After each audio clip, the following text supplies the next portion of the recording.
Hi viewers, welcome to our channel. ప్రస్తుతం అంతా ఉన్నారు వైఎస్ఆర్సీపీ రాష్ట్ర అధికార ప్రతినిధి కారుమూరు వెంకటరెడ్డి గారు.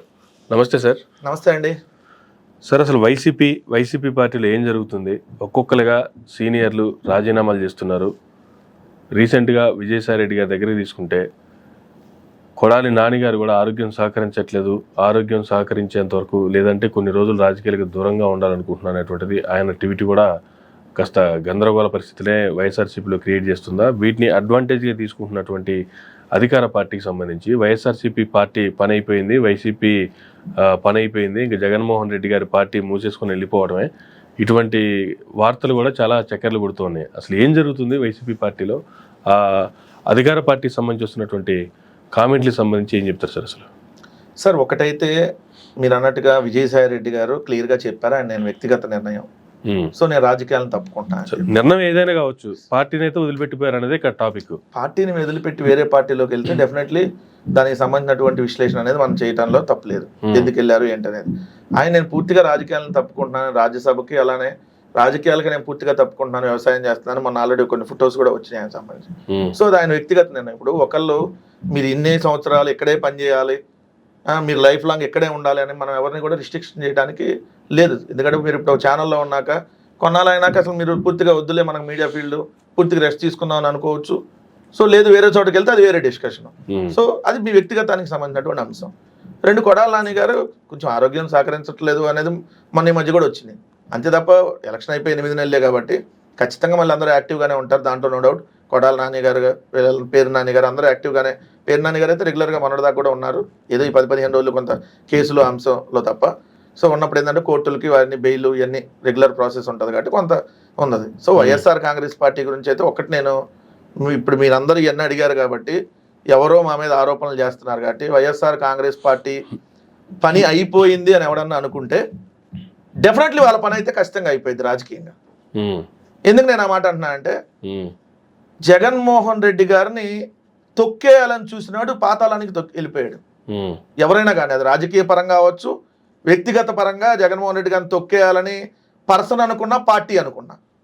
ఎందుకు ఆ మాట అంటున్నా, గత ఎలక్షన్స్ లో అందపాతాలానికి తొక్కేస్తాను అని చెప్పి గట్టిగానే వార్నింగ్లు ఇచ్చినటువంటి పవన్ కళ్యాణ్ గారు మీకు 11 సీట్లకే పరిమితం అయిపోయింది. ఆయన 21 సీట్లు నిలబడి 21 గెలుచుకున్నారు, డిప్యూటీ సీఎం స్థాయిలో ఉన్నారు.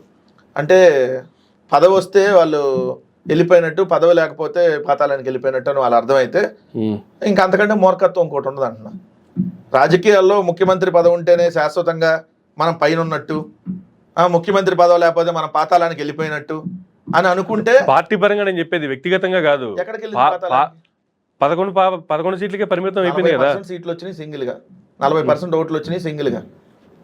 ఏది 100కి 40 మంది సింగిల్ గా. ఈవీఎంలు వాళ్ళు ఎంత మేనేజ్ చేసినా, ఎన్ని మేనేజ్ చేసి ఎన్ని తిప్పలు పడ్డా గెలవడం కోసం ఓటింగ్ పర్సెంటేజ్ 40 ఉందా, 45 ఉందా, 50 ఉందా అనేది పక్కన పెడితే 170 సీట్లలో పోటీ చేశారు, గెలిచిందైతే 11 సీట్లేగా. ఇదైతే ఫైనల్ గా ఒప్పుకోవాల్సిందేగా. ఒక మాట నేను చెప్తాను సార్, సీట్ల అంశం ప్రామాణికంగా తీసుకుంటే మరి 175 స్థానాల్లో 137 స్థానాల్లో ఎంతో పోటీ చేసింది ఆ రోజు జనసేన 2014 ఎన్నికల్లో. పవన్ కళ్యాణ్ 2 చోట్ల పోటీ చేశాడు, 2 చోట్ల ఓడిపోయాడు. ఎమ్మెల్యే కూడా గాల, గెలిచింది లింగ్లింగ్గా ఒక అసెంబ్లీ, ఒక శాసనసభ్యులే గెలిచారు. మరి జనసేన పని కూడా పూర్తిగా అయిపోయి ఉండాలి కదా. మరి తర్వాత ఎన్నికల్లో మరి పొత్తులో వెళ్ళి అన్ని రకాల మేనేజ్లు చేసుకొని 21 సీట్లు గెలిచారుగా. సో 21 గెలిచేసిన వాళ్ళు ఇంక 21తో సంబరాలు పడిపోతున్నాము అని అనుకుని 21తోనే వాళ్ళు ఏదో ఈ రాష్ట్రాన్ని ఉద్ధరించేస్తున్నాము, మొత్తం ఇంక మాకంటే తిరుగులేదని అనుకుంటే రాజకీయాల్లో ఎప్పుడు అట్లా ఉండదు. రాజకీయాల్లో ఈరోజు 1+1 ఉన్నది 2 అవ్వచ్చు, 1+1 0 కూడా అవ్వచ్చు. రాజకీయాల్లో 0 కూడా అయింది 1+1. సో వాళ్ళు 1+1 2 అయింది, 1+1+1 కలిసి వాళ్ళు 3 అయింది, 1+1+1 కలిసి 0 కూడా అయ్యే రోజులు కూడా ఉంటాయి. సో అది కూడా గమనించాలి. రెండు, మీరు అన్నట్టుగా వైఎస్ఆర్ కాంగ్రెస్ పార్టీ పని అయిపోయింది అని ఎవడన్నా అనుకుంటే ఖచ్చితంగా వాళ్ళు పని అయిపోయినట్టు లాంగ్ రన్లో వాళ్ళు రాజకీయంగా క్లోజ్ అవుతారు. దానికి చాలా ఎగ్జాంపుల్ చెప్తా. ఇప్పుడు జగన్మోహన్ రెడ్డి గారు 2009వ సంవత్సరంలో ఎంపీగా కాంగ్రెస్ పార్టీ నుంచి గెలిచిన తర్వాత, రాజశేఖర రెడ్డి గారు చనిపోయిన తర్వాత, రాజశేఖర రెడ్డి గారు చనిపోయినాక జగన్మోహన్ రెడ్డి గారికి ఇంకా అయిపోయింది, రాజకీయ భవిష్యత్తు ఉండదు. ఎందుకంటే సోనియా గాంధీ ఆల్రెడీ మన రోసయ్య గారిని ముఖ్యమంత్రి చేసేసింది, ఇంకా జగన్మోహన్ రెడ్డి గారి పని అయిపోయినట్టే, ఇంకా రాజకీయంగా ఆయనకి ఎదుగుదల ఉండదు అనుకున్నారు.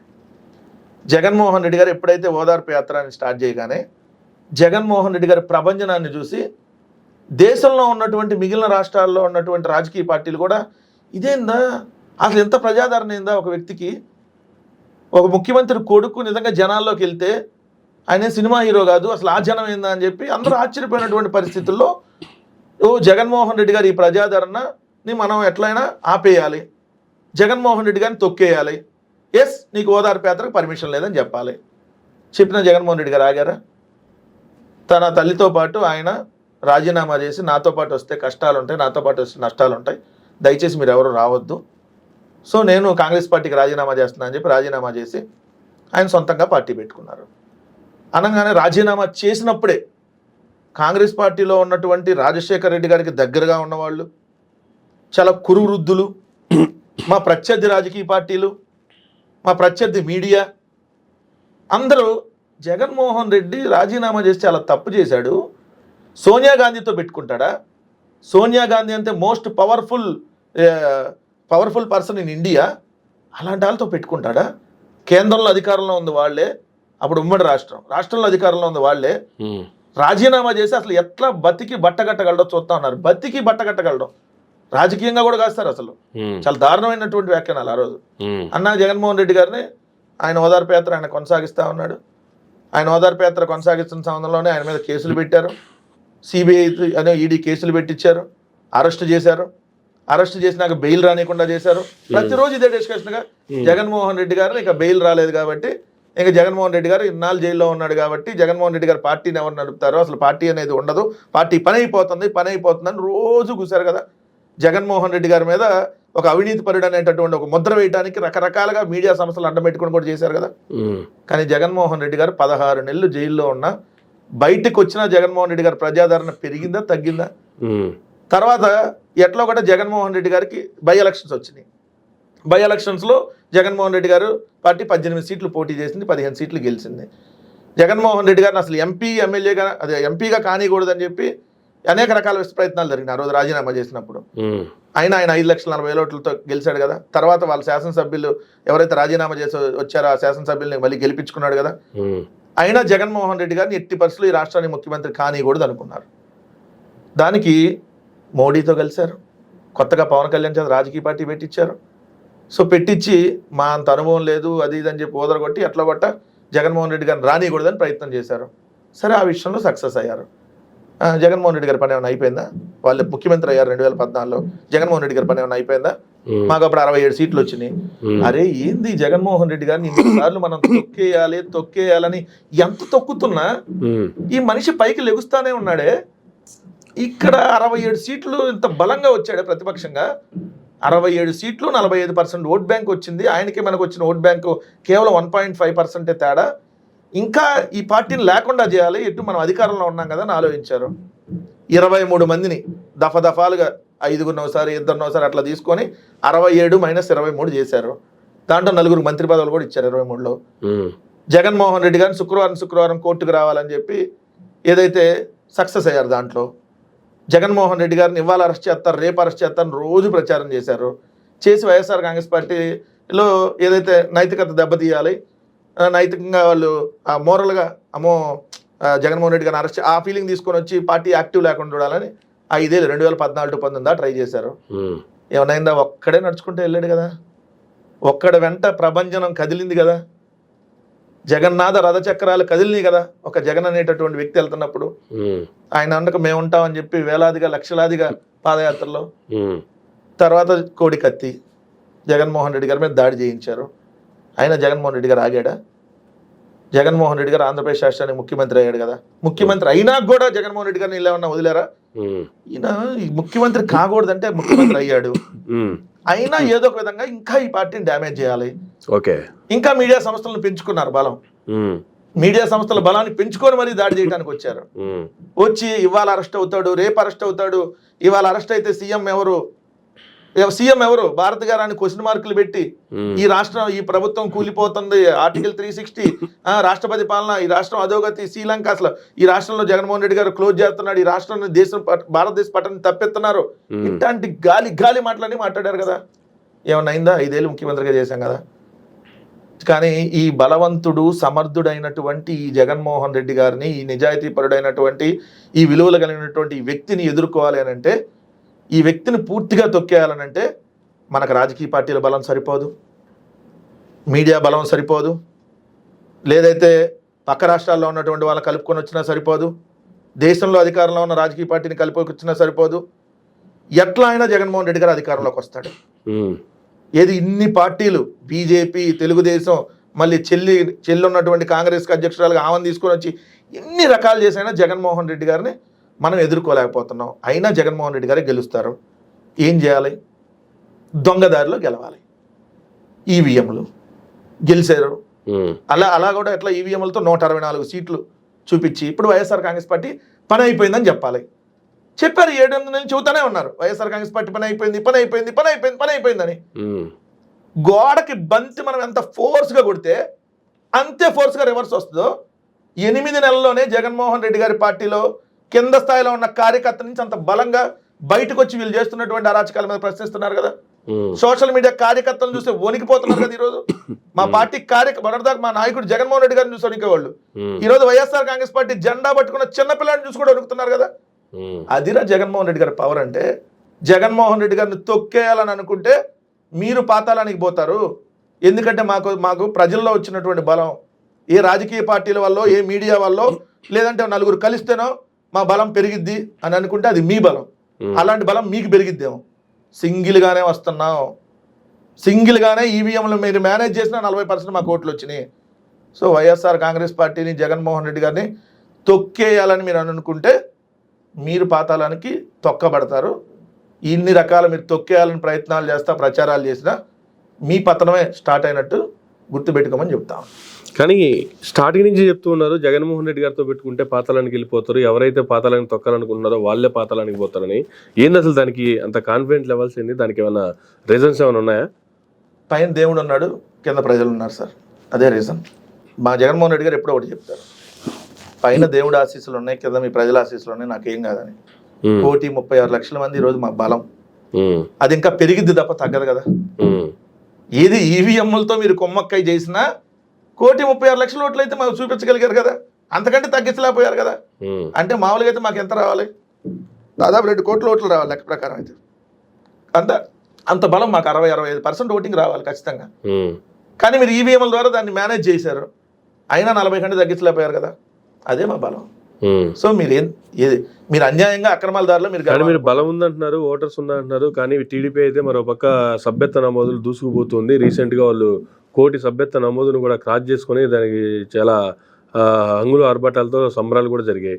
కానీ మీ దగ్గర చూసుకుంటే అసలు మీకు సభ్యత్వాలు ఉన్నాయా? పోనీ మా పర్సెంటేజ్ మా ప్రజలు మాతో ఉన్నారని చెప్పుకోవటమేనా? మీకు దానికి ఏమైనా ప్రూఫ్స్ ఉన్నాయా? అంటే వాళ్ళు సభ్యత్వం అంటే వాళ్ళకి జనాల్లో ఓట్లు వేయలేదు కాబట్టి ఏంటి వాళ్ళకి తెలుసు వాళ్ళ బలం ఏందో. అందుకనే ఇప్పుడు ఒక్కొక్క నియోజకవర్గ ఎమ్మెల్యేకి టార్గెట్ ఇచ్చి వాళ్ళే డబ్బులు కట్టి, నాకు తెలిసి మీ పేరు కూడా ఏమైనా ఎక్కించుంటారు చూడండి, తెలియకుండా నా పేరు కూడా ఎక్కించినా ఎక్కిస్తారు వాళ్ళు, ఇది మెంబర్షిప్లు తీసుకున్నామని. అట్లాంటి డ్రైవ్లు మనకు అవసరమా? ప్రజలే ఓట్లు వేసినటువంటి ప్రూఫ్ ఉంది కదా. సో ప్రజలు వీళ్ళు ఎన్ని రకాల జిమ్మికులైనా ప్రజల ఓట్లు తీర్పు ఉంది. ఈ రోజు ప్రజల్లోకి వెళ్ళి ఒక ఊర్లో వెళ్ళి తెలుగుదేశానికి మెజార్టీ వచ్చిన ఊర్లో వెళ్ళి మీరు సీక్రెట్ ఓటింగ్ పెట్టండి, లేదంటే ఒక సర్వే చేసిరండి. ఓకే, ఎవరు వైఎస్ఆర్ కాంగ్రెస్ పార్టీకి ఎంత మెజార్టీ చూపించిందో అప్పుడు చూపించింది, ఇప్పుడు చూపించింది. కానీ ఏంటంటే అప్పుడు ఈవీఎంల ద్వారా కాబట్టి తెలుగుదేశానికి మెజార్టీ చూపించింది. ఈరోజు మీరు డైరెక్ట్గా వెళ్ళి తీసుకోండి. లేదు ఒక direct challenge, ballot paper voting మీకు మెజారిటీ వచ్చిన ఒక ఊరిని తీసుకుందాం, ఒక్కొక్క నియోజకవర్గంలో ఒక ఊరు సెలెక్ట్ చేద్దాం. 175 నియోజకవర్గాలు శాంపిల్ తీసుకున్నాం, అన్ని మీకు మెజారిటీ వచ్చిన ఊర్లే తీసుకున్నాం. బ్యాలెట్ పేపర్ ఓటింగ్తో ఇవాళ తీసుకుందాం, ఎవరికి మెజారిటీ వచ్చిందో చూద్దాం. మన ఈవీఎంలో మీకు మెజారిటీ వచ్చిన ఊర్లు తీసుకుందాం, ఒక్కొక్క నియోజకవర్గంలో ఒక ఊరు మీరే సెలెక్ట్ చేయండి, అక్కడ ఓటింగ్ పెడదాం. అప్పుడు మీకు ఎంత ఉంది, ఇప్పుడు ఏముందో లెక్కలు తెలుస్తాయి కదా. దానికి సిద్ధమా? ఎందుకు ఊరు కబుర్లు చెప్తారు వాళ్ళు. సో వాళ్ళ అధికారం అనేది దొంగదారిలో వచ్చిన అధికారం, అది ఎక్కువ రోజులు ఉండదు. దొంగలు కలిసి మోసం చేస్తే రేపొద్దున ఆ దొంగలే కొట్టుకుంటారు కదా సార్. సో రేపొద్దున నిజాయితీగా ఉన్నాడు ఎప్పుడు అలానే ఉంటాడు. నిజాయితీగా ఉన్నాడు ఓడిపోవచ్చు. నువ్వు నిజాయితీగా ఎగ్జామ్ రాసినప్పుడు ఒకసారి పాస్ అవ్వచ్చు, ఒకసారి ఫెయిల్ అవ్వచ్చు. ఫెయిల్ అయినంత మాత్రాన ఇంక అతను అయిపోతుంది, ఇంక నెక్స్ట్ టైం పాస్ కాడు అనుకుంటానికి ఎట్లా ఉంటుంది.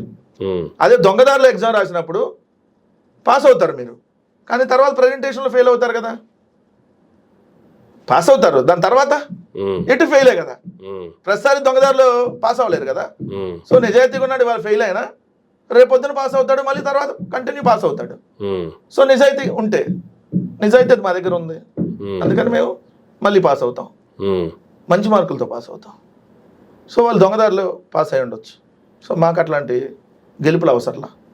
గెలిపే శాశ్వతం, గెలిపే ప్రామాణికం అనుకొని అడ్డదారులు లొక్కేటటువంటి రాజకీయాలు అయితే జగన్మోహన్ రెడ్డి గారు చేయరు. అందుకనే జగన్మోహన్ రెడ్డి గారిని ఎవరు తొక్కలేరు. ఇదైతే ఫైనల్. కానీ జగన్మోహన్ రెడ్డి గారు మరలా ప్రజల్లోకి వెళ్తాను అని చెప్తున్నారు. ఈ నెలాఖరికే ఆల్రెడీ ముహూర్తం కూడా పెట్టుకున్నటువంటి పరిస్థితి. కానీ ఈ రోజు ఆయన లండన్ పర్యటన ముగించుకొని బెంగళూరులో ల్యాండ్ అవుతున్నటువంటి పరిస్థితిని కూడా చూసాము. బెంగళూరులో ల్యాండ్ అయినా కూడా బెంగళూరుకి వెళ్ళి మరి కార్యకర్తలు స్వాగతించినటువంటి తీరు, అక్కడికి వస్తున్నటువంటి అభిమానులు, ఇంత పరిస్థితి రేపొద్దున ఆయన ప్రజల్లోకి ఎప్పుడు రాబోతున్నారో, అసలు ఆయన మరలా ప్రజల్లోకి వస్తే రాష్ట్రంలో పరిస్థితులు ఎలా ఉండబోతున్నాయి, ఏం చెప్తారు సార్ అసలు దానికి సంబంధించి? సార్ జగన్మోహన్ రెడ్డి గారు ఇంకా పూర్తి స్థాయిలోనే ఆయన కార్యక్రమాలు పెట్టుకొని ఇంకా ప్రజల్లోకి రానటువంటి సందర్భంలోనే వీళ్ళు ఈరోజు భయపడిపోతా ఉన్నారు. వాళ్ళ పతనం ఆల్రెడీ బిగిన్ అయింది. ఇంకా పూర్తి స్థాయిలో రోజు ప్రజల్లో తిరిగేటటువంటి కార్యక్రమాలకు వస్తే ఇంక ఈ పార్టీ ఈ తెలుగుదేశం ఈ కూటమి పరిస్థితి ఎలా ఉంటుంది అనేది మనం ఊహలకు కూడా అందదు. ఎందుకంటే అంత అధపదాలని వాళ్ళే పోతారు. రెండు, జగన్మోహన్ రెడ్డి గారు డైరెక్ట్గా అంటే ఒక నాయకుడు అన్ని చోట్లకి వెళ్ళలేడు, రోజు కూడా వెళ్ళలేడు. కానీ జగన్మోహన్ రెడ్డి గారి పార్టీ కార్యకర్తలుగా, నాయకులుగా, మా నాయకులు కార్యకర్తలు నిరంతరం ప్రజలకు అందుబాటులో ఉంటున్నారు. ఏ సమస్య వచ్చినా, ఇప్పుడు మొన్నటితో ఉన్న విద్యుత్ సంబంధించినటువంటి ఛార్జీలు ఏదైతే పెంచారో దాని మీద పోరాటం చేస్తున్నాము. సో రైతులకు సంబంధించి గిట్టుబాటు ధర రాలేదు, దాని మీద పోరాటం చేస్తున్నాం. రేపు ఫీజు రియంబర్స్మెంట్కి సంబంధించి 5వ తారీఖు దాని మీద పోరాటం చేయబోతా ఉన్నాం. ప్రజల కోసం, ప్రజల సమస్యల మీద నిరంతరం ప్రజలకు అందుబాటులో వైఎస్ఆర్ కాంగ్రెస్ పార్టీ ఉంటుంది. జగన్మోహన్ రెడ్డి గారు నిరంతరం రోజు ఉండాలని అంటే ఆయన 175 నియోజకవర్గాలు అందుబాటులో ఉండలేడు కదా. సో ఏంటంటే కార్యాచరణ రూపొందించి ప్రతి పార్లమెంటుకి వచ్చి 2 రోజులు ఉండాలా, లేదంటే ప్రతి ఉమ్మడి జిల్లాకు వచ్చి 2 రోజులు అక్కడ అదే జిల్లాలో ఉండి అందరికి అందుబాటులో ఉండాలనే దాని మీద కార్యాచరణ స్టార్ట్ అవుతుంది. యాక్చువల్ జనవరి ఎండింగ్ అనుకున్నాం, బట్ అది జగన్మోహన్ రెడ్డి గారు వాళ్ళ కుమార్తెకు సంబంధించి లండన్ పర్యటనకు వెళ్ళారు.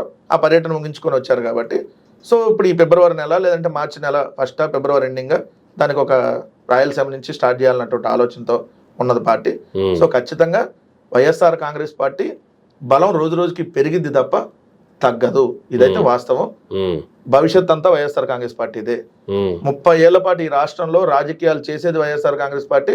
రేపు 2029లో అధికారం వస్తే ఈసారి ఖచ్చితంగా అధికారాన్ని ఎట్టి పరిస్థితుల్లో వదులుకోకుండా ఏ విధంగా ఎక్కడన్నా అంతమంది ఒక లోపాలు జరిగితే కార్యకర్తల్లోనూ ఇంకోటో అన్నింటినీ సమన్వయం చేసుకుంటూ ఖచ్చితంగా ముందుకెళ్తాం. కానీ చంద్రబాబు నాయుడు గారు చెప్తున్నారు, గుజరాత్లో కంటిన్యూస్గా బీజేపీ గవర్నమెంట్ ఉండటం వల్ల దాదాపు 5 సార్లు వాళ్ళు బీజేపీనే లాస్ట్ 5 టర్మ్స్ కూడా బీజేపీనే వస్తూ ఉంది. కాబట్టి ఒక కన్సిస్టెన్సీ గవర్నమెంట్ ఉన్నప్పుడు ఏ విధంగా అభివృద్ధిలో ముందుకు దూసుకెళ్ళిపోతుంది, ఇక్కడ కూడా అటువంటి పరిస్థితులు రావాలి, కంటిన్యూగా కూటమి ప్రభుత్వం ఆంధ్రప్రదేశ్లో ఉండాలి అనేటువంటి పిలుపు కూడా ఇస్తున్నారు రాష్ట్ర ప్రజలకి. మేమేం చెబుతున్నామంటే అదే జగన్మోహన్ రెడ్డి గారి ప్రభుత్వాన్ని మీరు కంటిన్యూ చేసుకుని ఉంటే, ఇప్పుడు చంద్రబాబు నాయుడు చెప్పినట్టు మంచి కంటిన్యూ గవర్నమెంట్, స్టేబుల్ గవర్నమెంట్ని మీరు కంటిన్యూ చేసుకుని ఉంటే జగన్మోహన్ రెడ్డి గారి గవర్నమెంట్ అప్పుడు స్టేబుల్ గవర్నమెంట్, 151 సీట్లు సింగిల్, ఎవరి మద్దతు లేకుండా ప్రభుత్వం సింగిల్, కూటమిలా కాదు. ఏదైతే పార్టీ సింగిల్, 4 పార్టీల కూటమి కాదు. సో స్టేబుల్ గవర్నమెంట్, ఒకటే లీడర్షిప్, వివాదాలు ఏమి ఉండవు, నాయకుడికి మంచి చేయాలనేటువంటి ఆలోచన ఉంది. ఆలోచనతో ఇచ్చినటువంటి మేనిఫెస్టోని 2 ఏళ్ళు కోవిడ్ ఉన్న అమలు పరిచాడు. అదేవిధంగా 17 మెడికల్ కాలేజీలు, 4 పోర్టులు, 10 ఫిషింగ్ హార్బర్లు, 6 ఫిష్ ల్యాండ్ సెంటర్లు, 15,000 గ్రామ సచివాలయాలు, 10,000కు పైగా రైతు భరోసా కేంద్రాలు, 10,000కు పైగా హెల్త్ క్లినిక్లు, విలేజ్ హెల్త్ క్లినిక్లు, 10,000కు పైగా డిజిటల్ లైబ్రరీల నిర్మాణాలు. అదేవిధంగా మీరు ఎక్కడికక్కడ చూసుకుంటా ఉంటే ఏదైతే గ్రామాన ప్రతి గ్రామంలో వాలంటీర్ల వ్యవస్థ, వాలంటీర్లను అందుబాటులో తీసుకొని వచ్చి ఇంటింటికి రేషను, ఇంటింటికి పెన్షను, ఇంటింటికి ఫ్యామిలీ డాక్టరు, ఇలా ఆంధ్రప్రదేశ్ని సంక్షేమం అభివృద్ధిలో ముందుకు తీసుకొని వెళ్తే ఈరోజు చంద్రబాబు నాయుడు గారు వచ్చినాక అంటే గవర్నమెంట్ మారటం వల్ల పోర్టులు ప్రైవేట్ పరం, రోడ్లు ప్రైవేట్ పరం, మెడికల్ కాలేజీలు ప్రైవేట్ పరం, స్కూళ్ళు ప్రైవేట్ పరం, ఇంగ్లీష్ మీడియం పోయింది, పన్నుల భారం అధికంగా అయ్యింది, ఏదైతే విద్యుత్ ఛార్జీలు మోతమోగుతుంది, రిజిస్ట్రేషన్ ఛార్జీలు మోతమోగుతుంది, ఒక్క సంక్షేమ పథకం అందట్లేదు. ఈరోజు బాధుడే బాధుడు 10 అయ్యింది. సో ఇవన్నీ నాకు స్టేబుల్ గవర్నమెంట్ లేకపోవడం వల్ల కదా. అందుకని ఈ కూటమి ప్రభుత్వం పోతే ఈ రాష్ట్రానికి బట్టి దరిద్రం వెళ్ళింది. జగన్మోహన్ రెడ్డి గారు కంటిన్యూగా ఉండుంటే అవన్నీ ఇంకా కొనసాగాయి. ఆంధ్రప్రదేశ్ ఇంకా ముందుకెళ్ళేది. ఉమ్, సో ప్రజలకు ఇది గమనించమని చెప్తా ఉన్నా. చంద్రబాబు నాయుడు గారు చెప్పిన ఆయన అంటే ఇంకా మా రాష్ట్రం అడుక్కుతింది. చంద్రబాబు నాయుడు చెప్పే రోజు స్టేట్మెంట్లు ఇదే కదా, మా రాష్ట్రం దివాలా తీసింది, రాష్ట్రం ఆర్థికంగా అడుక్కు తింటుంది, ఉమ్, నేను శాలరీలు ఇవ్వలేను, ఉమ్, నేను మేము మీకు ఏమి మీరు పథకాలు నన్ను అడగొద్దు, నా మీద ఫీలింగ్స్ పెట్టుకోవద్దు, అన్నిటికీ జగనే కారణం. ఇట్లా అనలేదు కదా ఈరోజు జగన్మోహన్ రెడ్డి గారు. అంటే ఇవ్వాలంటే జగనే రావాలన్నా, లేకపోతే అన్నిటికీ జగనే కారణం అంటే మేము ఇవ్వలేకపోతున్న దానికి కూడా జగనే కారణం? మంచి జరగాలి అంటే జగన్మోహన్ రెడ్డి గారే మళ్ళీ ముఖ్యమంత్రిగా కావాలి. ఇండైరెక్ట్ గా అదే ఈ చెప్తారు. చెడే కొనసాగాలంటే చంద్రబాబు నాయుడు ముఖ్యమంత్రిగా ఉండాలి. ఇప్పుడు చంద్రబాబు నాయుడు గారు ఇండైరెక్ట్ గా జగన్ వస్తేనే మంచి జరుగుతుంది రాష్ట్రానికి అని చెప్తున్నారా? అంతే కదా, పోర్టులు ఎన్ని కట్టారని చెబుతున్నాడు. మేము కట్టినాయి కదా, ఉమ్, మేము ఆల్రెడీ స్టార్ట్ చేసి అయిపోతున్న పోర్టులు ఆయన దావోస్ వెళ్ళి ఇది ఎన్ని కట్టి వచ్చామని చెప్పాడు. మేము తెచ్చిన బల్క్ డ్రగ్ పార్క్ని మేము సాధించుకొచ్చిన దాన్ని ఆయన మొన్న శంకుస్థాపన చేసి ఆయన క్రెడిట్లో వేసుకున్నాడు. మేము తెచ్చిన ఎన్టీపీసీని ఆయన క్రెడిట్లో వేసుకున్నాడు. ఉమ్, చెప్పట్లేదా? ఎవరికో పుట్టిన బిడ్డకి ఈ కూటమి ప్రభుత్వం తండ్రి అంటుంది. సరే ఎట్టన్నా అని దాన్నన్నా మంచిగా పెంచండి అంటున్నాం. ఉమ్, మీరు ఎటు పబ్లిసిటీ చేసుకుంటారు కాబట్టి దానివల్ల చక్కగా పెంచండి అంటున్నాం. ఉమ్, సో మీరు ఎన్ని రకాలుగా వైఎస్ఆర్ కాంగ్రెస్ పార్టీ మీద బురద జల్లే కార్యక్రమం చేసినా ఆ బురద ఇప్పుడు మీకు డైరెక్ట్గా పడకపోవచ్చు, కానీ ఒకేసారి మొత్తం పడిద్ది. ఆ బురదలో మునిగిపోతారు ఇప్పుడు. ఓకే, ఇదైతే ఫైనల్గా కూటమి ప్రభుత్వం ఆ బురదలో మునిగిపోబోతుంది. ఉమ్, ఇదైతే ఫైనల్గా జరిగింది. Right sir, thank you sir, thank you very much అండి. ఇదండి వైఎస్ఆర్సీపీ పార్టీ పని అయిపోయింది, జగన్మోహన్ రెడ్డి ఇకపై రాజకీయాల్లో ఉండే పరిస్థితి లేదు. ఒక్కొక్కరు సీనియర్లందరూ, సీనియర్లే కాదు గ్రామ స్థాయిలో ఉన్నటువంటి కార్యకర్తలు కూడా భయంతో ప్రతి ఒక్కరు కూటమి గవర్నమెంట్లో అటు బీజేపీలో కావచ్చు, ఇటు జనసేనలో కావచ్చు, టీడీపీలో కావచ్చు జాయిన్ అయిపోతున్నారు. ఇంక ఇది పరిస్థితి, వైఎస్ఆర్సీపీ పరిస్థితి అని అనుకున్న ప్రతి ఒక్కరికి వెంకటరెడ్డి గారు ఇస్తున్నటువంటి సమాధానం. ఇది నాటి ఇంటర్వ్యూ. మరో గంటలో మళ్ళీ కలుద్దాం. చూస్తూనే ఉండండి మైరా మీడియా.